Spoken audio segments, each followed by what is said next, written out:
जय श्री कृष्ण, जय राधे राधे। कार्तिक मास का 11वां अध्याय।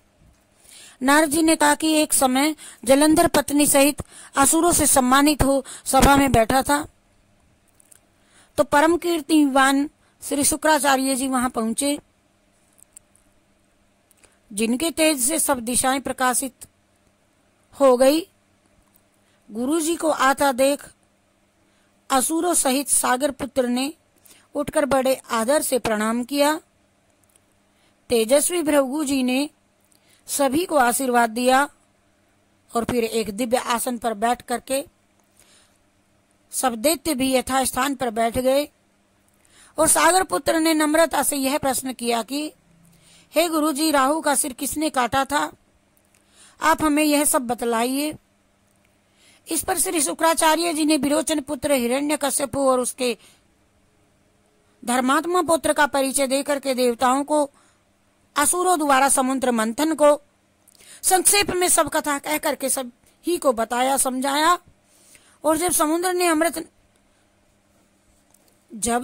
से अमृत निकला तो उसे देव रूप से राहु पीने लगा। जब देव रूप से राहु पीने लगा, देव के रूप में आकर के इस पर इंद्र के पक्षपाती भगवान विष्णु ने राहु का सिर काट डाला। ये सुनने के साथ ही जलंधर के नेत्र लाल हो गए और उसने बड़ा क्रोध किया कि अपने धस्मर नामक दूत को बुला करके गुरु का कहा हुआ ये वृतांत सुनाया और यह कहा कि उसे ये आज्ञा दी कि तुम शीघ्र ही इंद्रपुरी में जाकर के इंद्र को मेरी शरण में ले आओ। धस्मर जलंधर का बड़ा निपुण दूत था। वह शीघ्र ही इंद्र की सुधर्मा नामक सभा में जा पहुंचा और जलंधर के शब्दों में जो कहा था जलंधर ने वह सब कह सुनाया।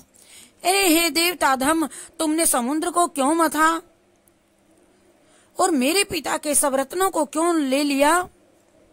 ऐसा करके तुमने अच्छा नहीं किया। यदि अपना भला तुम चाहते हो तो उन सब रत्नों सहित देवताओं के साथ मेरी शरण में आ जाओ, अन्यथा हे सुराधम, मैं सत्य कहता हूँ कि तेरा राज्य ध्वंस हो जाएगा।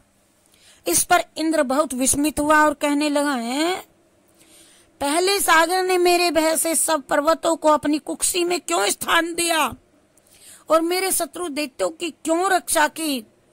इसी कारण मैंने उनके सब रत्न हरण किए हैं। मैं भी सत्य कहता हूँ कि मेरा द्रोही कभी सुखी नहीं रह सकता। इंद्र की बात सुन करके वह दूत शीघ्र जलंधर के पास आ गया और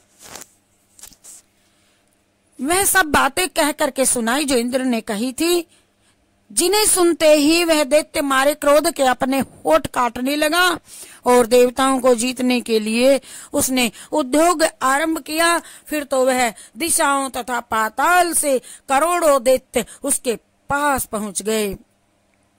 शुंभ निशुंभ सेनापतियों को साथ लेकर के जलंधर इंद्र से युद्ध करने लगा। शीघ्र ही इंद्र के नंदन वन में उसने अपनी विशाल सेना उतार दी और वीरों की शंख ध्वनि और घोर गर्जन से इंद्रपुरी गूंज उठी।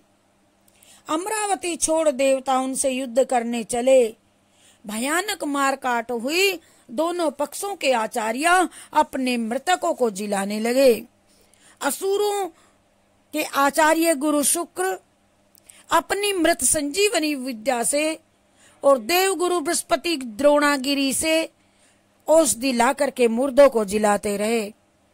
इस पर जलंधर ने अपने गुरु शुक्राचार्य जी से भी क्रुद्ध होकर के कहा, मेरे हाथ से मरे हुए देवता ये जी कैसे जाते हैं? जिलाने वाली विद्या तो हे गुरुदेव केवल आप ही के पास में है, फिर ये क्या बात है?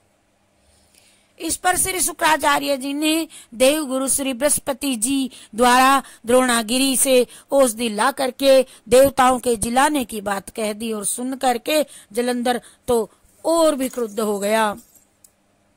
श्री शुक्राचार्य जी ने कहा, क्रुद्ध क्यों होते हो? यदि शक्ति हो तो द्रोणागिरी पर्वत को उखाड़ करके समुद्र में फेंक दो।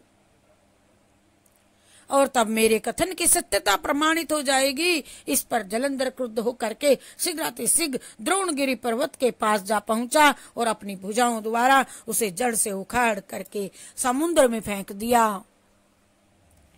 ये भगवान शंकर का तेज था, इसमें जलंधर की कोई विचित्रता नहीं थी। इसके पश्चात ये सागर पुत्र युद्ध भूमि में आकर के बड़े वेग से देवताओं का संहार करने लगा।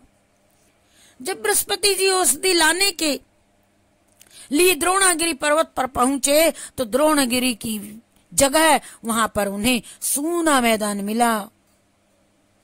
तो वे भयभीत होकर के देवताओं के पास आए और कहा कि युद्ध को बंद कर दो, तुम लोग अब जलंधर को नहीं जीत सकोगे। पहले इंद्र ने जो भगवान शंकर का अपमान किया था वह उसी का फल है। यह सुनकर के देवता युद्ध की आशा त्याग अत्यंत ही व्याकुल हो इधर उधर भाग निकले। सिंधु सुत निर्भय होकर के अमरावती में प्रविष्ट हो गया और इंद्र आदि देवताओं ने गुफाओं में शरण ली। इति श्री। जय श्री कृष्ण, जय श्री कृष्ण, जय श्री कृष्ण, जय श्री कृष्ण, जय राधे राधे राधे राधे।